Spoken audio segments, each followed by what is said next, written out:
But tonight is really about looking at policy, architecture policy, the future of architecture with the different two parties that are represented tonight here, Labour and Conservative. Thanks very much. It's very good to be here, and particularly as Open House, as it still is hosting this evening. I've known Victoria for more years than I should admit to. And as a young man, I was a volunteer with Open House for a couple of years before Victoria saw sense. And I think the mantra that I keep hearing from architects and many other people is that the big problem we face in this country is that we no longer have a planning system, we have a development control system. And that is something that I would passionately hope to change. Where we are constantly fighting large developers and large developments who have no stake in their community, who only go through the motions of consulting with their local community, and who end up building an addition to that community that could be built, frankly, anywhere in the country, possibly anywhere in the world, possibly anywhere in the solar system. So I think we need to raise substantially the status of planning, the status of design, the status of architecture, and involve local communities from the bottom up. What I've succeeded in doing as the champion of architecture, as it were, within the Conservative Party is persuading my colleagues in the Department of Communities and Local Government to take architecture and design as seriously as I do.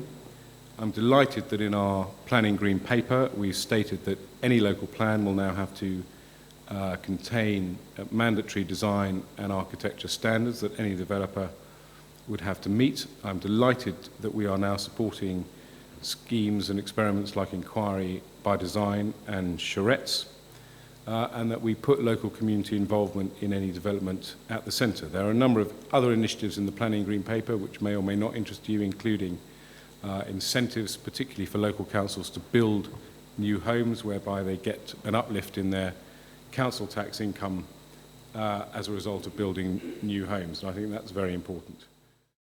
We've invested 100 million in CABE since we founded it. Design review has now become part of the infrastructure, and I think has made a huge contribution to improving the design in our cities. We had our Better Public Buildings initiative, and we've now got design champions in every department, and we've got annual awards and all that goes with that. We've used investment in buildings for regeneration, and I'm really proud of our Sea Change programme, which I initiated and CABE managed for us. With the 21 architecture centres we've got, and the network that is funded by the Arts Council and by CABE, and with our policy around engaging places, which is now has very good online stuff for kids to use. And we've got a string of policy guidance and changes that we've done in legislation, all on issues like sustainability, the importance of good design, Planning Act, which we put in the Planning Acts and the Local Development Acts, the importance of place. We've got our world-class places document and things like that. So it's not a bad record. This is how you actually better involve users and citizens in everything that you design. I think the language you use sometimes is hugely difficult for us who are not professionals in understanding what it is, and getting us really to understand what you create will be something fit for purpose for us to use and enjoy, I think is a challenge to all of you. The next thing is promoting architecture, and I think that's the last challenge I want to leave with you. It's an essential part of our infrastructure. It's an essential part of the creative industries, which are the growth area in the economy, which we're all trying hard to nurture and get better. And how do we do that? Partly maintain and build on our initiatives of education in schools, partly the offer, Rick, that people like you put into higher education, we must ensure that is maintained, and partly about the celebration of good architectures. I think it's important to get a definition of what a zero carbon home is. My understanding is that we still don't have a definition of what a zero carbon home is, and that Grant Shapps, who's our housing spokesman, is very committed in the early weeks and months of a Conservative government getting a definition of a zero carbon home, so at least we know what target we're aiming for.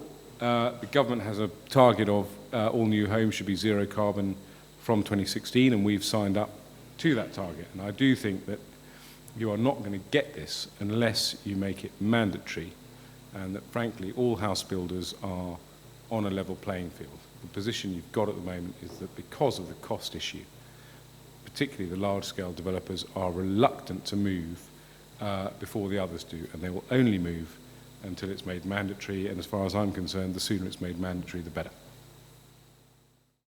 The other thing I would say is we ought to have got, and I wish we had, and we must do in the next couple of years, minimum design standards for housing. And I think we, you know, admitting something here, I think we missed a trick on not getting that before we started a lot of this building, and we have just got to get it in. We've just got to get it in. Otherwise, we'll be investing lots of money in lots of new homes, which just won't be sustained over time.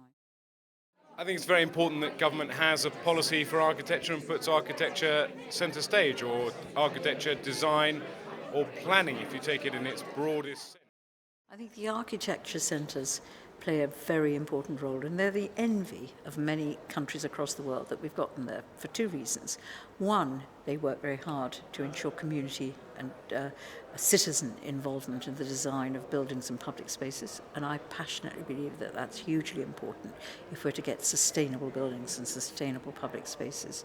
And two, they play that role in schools.